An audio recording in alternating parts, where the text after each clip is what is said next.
A palavra do Senhor diz no livro de Levítico, no capítulo 17, versículo 11: porque a vida da carne, ela está no sangue.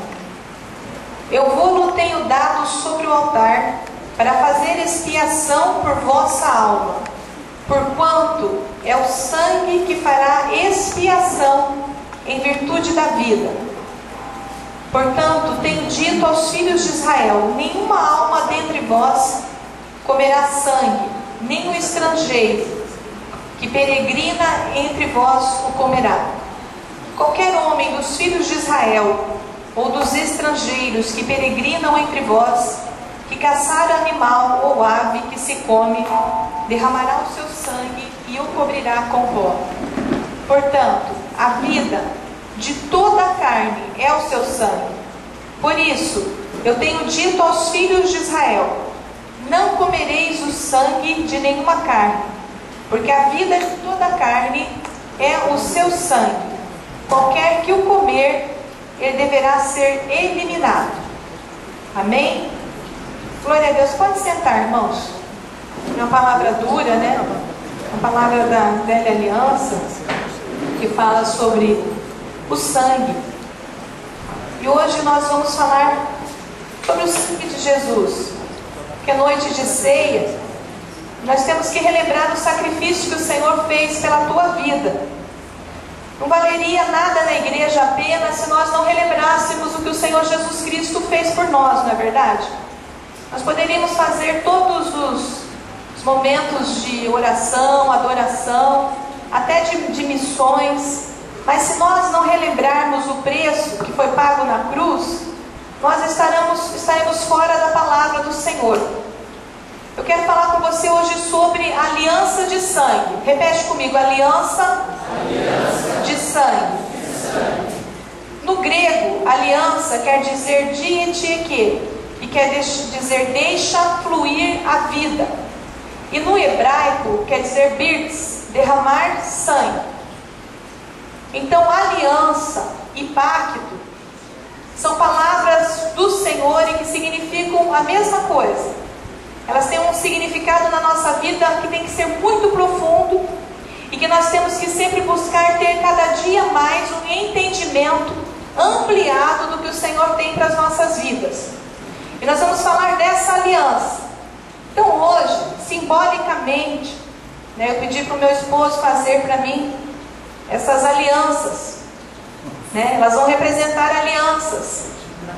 E nós vamos estar falando sobre o compromisso do que é uma aliança. E como que você vai entender o que Deus fez por você, na verdade? E o que é um pacto de sangue, uma aliança de sangue, se você não começar pelo princípio do homem entendendo uma aliança. Então, aliança, eu vou chamar aqui na frente um casal, eu não posso chamar pessoas que não têm aliança, para vir aqui só para segurar aqui para mim. Vem um casal aqui, rapidamente. Vem o Fábio e a Érica aqui para mim, por favor. São pessoas que têm aliança. Eu quero que cada um segure uma aliança. E a aliança, ela simboliza um compromisso. A aliança é um compromisso feito. Ele é feito primeiramente em nível espiritual. Depois nós vemos no nível material, físico, que é onde você pode ver. E quando se faz uma aliança, irmãos, ergue as alianças para cima. Quando você faz uma aliança com uma pessoa, no mundo espiritual, não vai cada uma para um dedo igual vai no físico. No mundo espiritual, uma aliança funde na outra aliança e se torna uma só aliança. Então o Fábio e a Érica, eles têm uma aliança que eles fizeram diante de Deus e diante dos homens, mas não é uma aliança separada. Não é porque cada um usa um dedo que está separado, quer dizer um só diante de Deus. Obrigada, irmãos. Então esse fundir, esse entender de alianças tem que ser algo que você tem que levar para a tua vida espiritual. Se um homem, ele não entende o que é uma aliança com outro homem, como que ele vai entender o que é uma aliança com Deus? Se tem alianças, não sabe o que é o poder de ter uma aliança, um compromisso com uma outra pessoa, um pacto de fidelidade, como ele vai entender um pacto tão profundo como é o pacto de sangue, aliança de sangue de Jesus, e como que ele vai entender principalmente o que é honrar a aliança que o Senhor Jesus Cristo fez com você naquela cruz.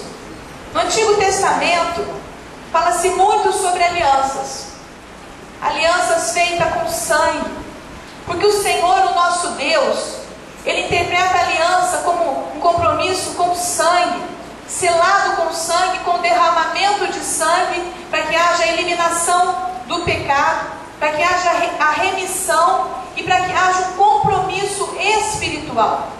E na palavra de Deus, por várias vezes, em todo o Antigo Testamento, nós vemos pessoas fazendo alianças. Alianças feitas com o Senhor, né? Abraão, Noé, Moisés, né? Vários homens de Deus fazendo alianças com o Senhor, pactos com Deus, através do derramamento de sangue também para a remissão. E vemos homens que fazem alianças uns com os outros. Só que no Antigo Testamento, fazer de aliança era algo um pouco mais doloroso, não é como é hoje em dia. A gente simplesmente chega e faz ali um ato, né, diante do Senhor, diante dos homens, e troca uma aliança. Muitas vezes uma aliança de amizade, uma aliança de família, uma aliança de um enlace matrimonial.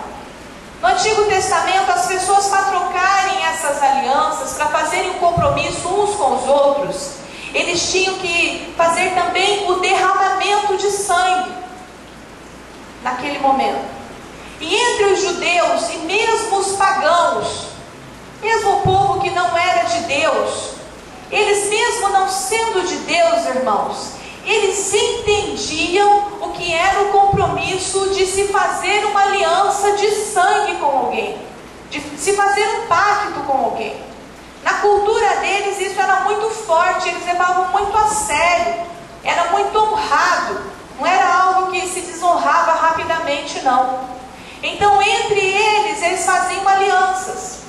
Então um guerreiro com outro guerreiro, eles se trocavam alianças de que forma? Eles começavam a ter uma amizade e eles resolviam se unirem as famílias, unirem as forças, se unirem em guerra, se unirem em ajuda, em compromisso.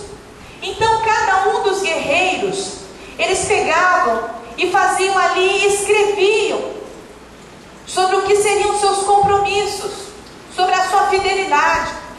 E depois, irmãos, cada um deles cortava no seu pulso, fazia um pequeno corte no seu braço, e daquele corte eles assinavam a aliança de sangue. Eles assinavam a aliança como se fosse um carimbo. Eles faziam aquela marca da aliança. E aquele papel, né, o papel que eles faziam a escrita, o que acontecia? Depois de selado com a aliança, ele era enrolado e ele era colocado numa caixinha de 1 polegada. E a pessoa carregava o resto da vida aquela caixinha atada numa cordinha e alguma coisa no seu pescoço, ou amarrado no seu pulso, que aquilo queria dizer: eu tenho uma aliança com alguém. Então, se uma pessoa atacasse aquela casa, aquela família, estava dizendo que também estava atacando aquela outra família. Se uma pessoa, guerreiros, os filisteus, outros povos, atacassem uma tribo, todas as outras tribos se levantavam, porque existia aliança entre eles. Eles eram aliançados no Senhor e entre as tribos tinham aliança. Então a importância da aliança e dos pactos de sangue era muito forte, muito tremendo. Não igual hoje, muitas vezes a gente vê quebras de aliança. Não se poderia quebrar aliança, não se quebravam alianças, não se desistiam, não se poderia desistir de alianças. Uma vez feita uma aliança com uma família, perpetuava por 7 gerações, perpetuava a aliança daquele povo. Então, se uma família fizesse uma aliança com outra família, família, um pacto, e os pais viessem a morrer, ou a família viesse a faltar, aquela outra família assumiria o compromisso daquela família. Então ninguém ficava fora da aliança. Se, por exemplo, naquela casa não estava tendo o sustento, se aquele pai estava passando por dificuldade, ou se aquela tribo estava sem comida, estava sem colheita, a outra tribo forneceria o que era necessário para que aquela tribo, ou para aquele povo, ou para que aquela família fosse sustentada. Um dos casos que nós temos assim claramente também, não é só o único, eu vou citar uns mais para frente, de aliança, é o caso de Davi e Jonatas, né? Filho de Saul. Mesmo Saul, né, passando a odiar Davi e o filho de Saul tinham uma aliança. Em certo momento eles tiveram uma amizade, trocaram suas capas. Eles faziam tudo um ritual antes de fazerem o pacto de sangue. Trocaram suas capas, trocaram seus cintos, não é? Significando fidelidade, segurança na sua aliança, e fizeram um pacto de sangue. Então Davi e Jonatas, mesmo Davi depois, quando Jonatas morre, e o filho, né, dele, Mefibosete, depois fica vivo, Davi acolhe. Davi pergunta: tem algum descendente ainda, né, daquele que tem uma aliança comigo? Porque se tiver, ele vai se sentar comigo na mesa, e ele vai ter todos os seus direitos garantidos.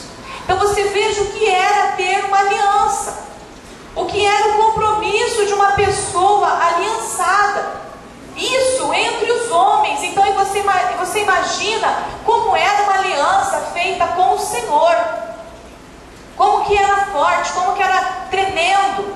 Mas muitos de nós hoje, irmãos, já não entendemos mais o que é uma aliança. No livro, se você for comigo lá no livro de Gálatas, capítulo 3, no versículo 15, a palavra diz que Paulo fala assim, ó: irmãos, eu falo como homem. Gálatas 3,15. Ele diz: eu falo como homem, mas um testamento, uma aliança, que uma vez ele é firmado, uma vez ele é confirmado, ele não pode ser anulado, nem pode ser o quê? Alterado. Então, depois de feito, você não pode alterar, você não pode anular. Você pode ver lá em Gálatas 3,15, onde ele fala sobre esse poder de aliança, esse poder de pacto, esse poder, né, que você tem quando você gera um compromisso. Mas, irmãos, nós temos um problema. Pessoas, muitas vezes rebeldes, não gostam de aliança, quebram aliança. A maioria dos que quebraram alianças na palavra do Senhor, na Bíblia, eram pessoas rebeldes, eram pessoas que se iravam até contra aqueles que estavam aliançados com eles e saíam da aliança. Então não conseguir se manter numa aliança é um sinal que denota uma rebeldia, uma falta de compromisso, uma falta de lealdade. Uma vez tendo a aliança, uma vez caminhando nos mesmos caminhos, uma vez determinado